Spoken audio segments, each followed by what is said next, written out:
انبیاء کرام حضور اقدس صلی اللہ علیہ وسلم کے امتی بننا چاہتے تھے؟ نہیں بھئی، ایسی کوئی بات نہیں۔ ہر ایک نبی قابل احترام، قابل صد احترام ہے۔ تلک الرسل فضلنا بعضهم علی بعض، یہ رسول ہیں جنہیں ہم نے ایک کو دوسرے پہ، دوسرے کو تیسرے پہ افضلیت بخشی ہے۔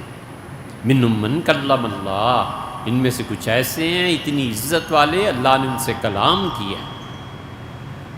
3، حضور اقدس صلی اللہ علیہ وسلم، آدم علیہ السلام اور موسیٰ علیہ السلام۔ ورفع بعضهم درجات، اور کچھ ایسے ہیں جن کے ہم نے درجے بہت بلند کیے۔ اس سے یہ نہیں کہنا چاہیے، اور اس سے خطرناک بات ہے، البحر الرائق ہمارے ہاں فقہ کی کتاب ہے، ارتداد کا باب کتاب الجہاد، اس میں دیکھنا چاہیے۔ فقہا نے لکھا ہے کہ کوئی شخص یہ کہتا ہے کہ حضور اقدس صلی اللہ علیہ وسلم کے دروازے کے وہ بھکاری ہیں، والعیاذ باللہ، اس طرح کا جملہ انہوں نے لکھا ہے۔ اس کا مفہوم یہی بنتا ہے، دیکھ لیجئے گا، مفتی حضرات سے پوچھ لیجئے گا، انہوں نے لکھا ہے کہ یہ کفر کا جملہ ہے۔ اس لیے آپ نے جو لکھا ہے بالکل ٹھیک ہے، نہیں ایسی باتوں میں پڑھنا چاہیے۔